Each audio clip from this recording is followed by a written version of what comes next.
Good evening, everyone. I'm Brian Trumbull with your nightly review for Tuesday, January 8th. A little deep purple. Many of you write in on my one of my other links from time to time on why isn't Deep Purple in the Rock and Roll Hall of Fame. Why did it take so long to get the Dave Clark 5 in the Rock and Roll Hall of Fame? I would reply, I'm waiting for Alcoa's earnings to kick off earnings season. It's about 4:02 Eastern Time. Anyway, the Dow Jones finished down 55 to 13,329, or about, 0.4%. The S&P lost about 0.3%, and NASDAQ 0.2 to 3,091. Tokyo, London, Frankfurt, and China's Shanghai index were all down roughly 0.5%. Gold closed at $16.58, up $12. Oil $93.25. I keep forgetting that to tell you that's West Texas Intermediate. And the 10-year Treasury finished at 1.86%, which is essentially where it was 1 year ago. Earnings for the fourth quarter estimates are for an increase of 1.2 to 2.8% is what I've seen. Revenues up about 1.9% after falling in the third quarter. Alcoa came in at 6 cents versus 6 cents estimate. Goldman Sachs sees earnings growth of about 6% for all of 2013, so that's the benchmark to follow. So we've had 2 straight small down days with Congress in recess until January 21st.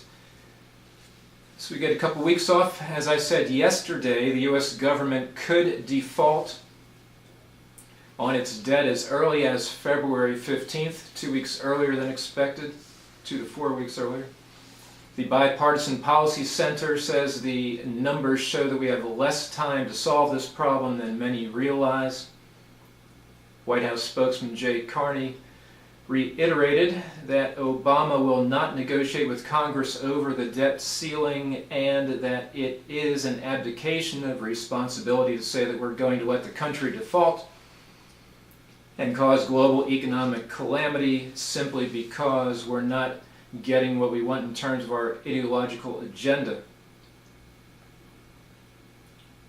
Turning to Europe, Eurozone unemployment, the rate came in at an all-time high of 11.8% for November, as reported by Eurostat. That compares with 7.4% in early 2008. The rate for the European Union as a whole, all 27 nations versus the 17 in the Eurozone, was unchanged November at 10.7%.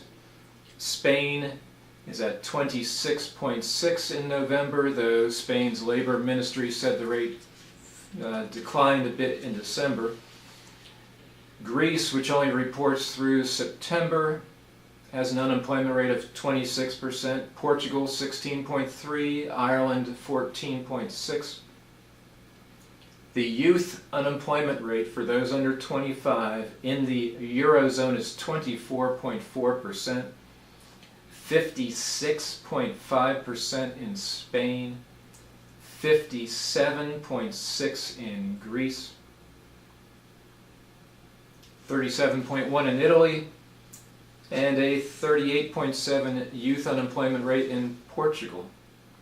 It's tragic. It's a lost generation, but some have said, why haven't we seen more social unrest, such as I have been calling?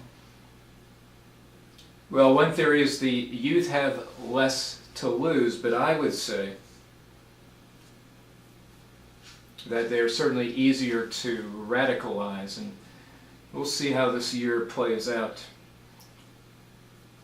On the unemployment front, there is some good news. Germany's reported rate, according to Eurostat, this is always confusing to me, is 5.4%. the German government just announced that it was 6.7 for December. I haven't had a chance to really look to see why Eurostat's and government figures are so different in Germany. They're not that different in France, which came in at 10.5% for November. French government has it at 10.7 for December. Austria has the lowest unemployment rate in the Eurozone at 4.5%, and the Netherlands at 5.6%, even though the Netherlands is in recession. Germany's exports for November declined worse than expected, 3.4% over October. So you'd expect factory orders in Germany also to be down, and they were 1.8%. Patricia Kausman of the Wall Street Journal had a story today on fertility rates in the EU. Last week in review, I addressed the topic concerning Japan and South Korea and their plummeting birth rates, and I've written of Europe before. Actually, Nicholas Eberstadt of the American Enterprise Institute has written the best material on this topic for years. But as Ms. Kausman writes, the fertility rate in Greece is now 1.43, 2.1 being what you would call the replacement rate. Abortions in Greece rose 50% in 2011 to 300,000. The number of births in Portugal in 2012 is estimated to have been the lowest in more than 60 years. By 2050, people 65 and older will account for 1/3 of the populations of Portugal, Spain, Greece, up from 18% today. So the obvious conclusion, how do you pay for all the future benefits and entitlements? I've been talking and writing about the refugee crisis and evolving tragedy as a result of the civil war in Syria for a long time, and since I started Nightly Review. And today we had a number of stories on the topic from Dale Gavlik of the AP. Syrian refugees in a Jordanian camp attacked aid workers. Today, Tuesday, frustrated after cold, howling winds swept away their tents and torrential rains flooded muddy streets. Police said 7 Jordanian aid workers were injured. The refugees may be about to face even deeper misery with warnings of a major snowstorm on Wednesday. The riot broke out after the region's first major winter storm this year hit the Za'atari refugee camp, home to nearly 50,000 refugees, at least half under the age of 18. The UN has registered 128,000 refugees in Jordan, but the Jordanian government says more than 280,000 Syrians have fled to the country since the uprising began in March of 2011. From the BBC, the World Food Programme says it is helping 1.5 million Syrians, but continued fighting and an inability to use the port of Tartus to deliver food means many people are not receiving aid. It was Tartus is where I explained yesterday the Russians have a major base, and it's the heart of Alawite territory, Assad's clan. The UN Refugee Agency said the number of refugees fleeing the violence in Syria had leapt by nearly 100,000 in just the past month. And the UN estimates that around 4 million Syrians are in need of humanitarian aid. On a separate topic, the Financial Times reported today that nuclear experts have raised concerns about the security of up to 50 tons of unenriched uranium in Syria, amid fears that civil war could put the stockpile at risk. Since the start of the uprising, Western governments have been heavily focused on Syria's chemical weapons and worries about those stocks getting in the hands of terrorists. But government officials and nuclear experts have also expressed fears to the Financial Times about what may be a significant stockpile of uranium inside Syria, which, and this goes back to the Assad regime's attempt to build a nuclear reactor with assistance from North Korea, which was then destroyed by Israel in 2007. If the stockpile exists, 50 tons of uranium would be enough to provide weapons-grade fuel for 5 atomic devices. So some government officials have, of course, expressed concerns that Iran would be trying to seize it for its own nuclear program. And speaking of Iran, a senior lawmaker there admitted that oil and gas exports have dropped 45% due to sanctions over the nuclear program. Oil exports are down 40% in the last 9 months. Crude oil exports account for 80% of Iran's foreign revenues. The International Energy Agency says Iran's oil exports plunged to 1 million barrels a day in July of last year from 1.74 billion in June, which was when the EU embargo took hold. But they have picked back up to 1.3 million barrels in November. The same Iranian senior government official sees exports back up to 1.5 million barrels a day over the next year. Some of you may have seen that Turkey, for one, is no longer telling the International Energy Agency where it is getting its oil from.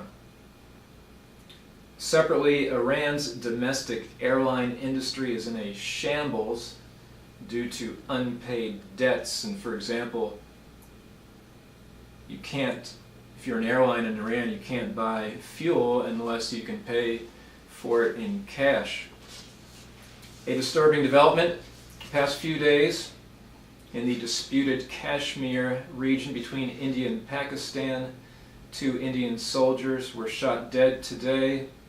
The Indian Army said a patrol was attacked by Pakistani soldiers in a, quote, grave provocation near the so-called line of control. The deaths came 2 days after a Pakistani soldier was killed near the line of control. And of course, Kashmir has been a flashpoint for 60 years. On the issue of Hugo Chavez and his inauguration Thursday, the Catholic Church waded into the controversy for the first time Monday with a warning that it would be morally unacceptable to override the Constitution and that Chavez's prolonged absence had put the country's stability at risk. But the leftist government and the conservative opposition have conflicting interpretations of the Constitution, with Chavez's allies now calling for a huge rally on January 10th, on Thursday. We rule out absolutely nothing, said Assembly Speaker Cabello, who is a major Chavez ally. But we're not going to get to the 10th and not know what we are going to do. We know what we're going to do. So part of the plan is this huge rally with the participation of as yet unidentified foreign leaders, which might be Ecuador, Uruguay. The key opposition leader in Venezuela called for street protest if the government pushes past January 10th without a swearing in.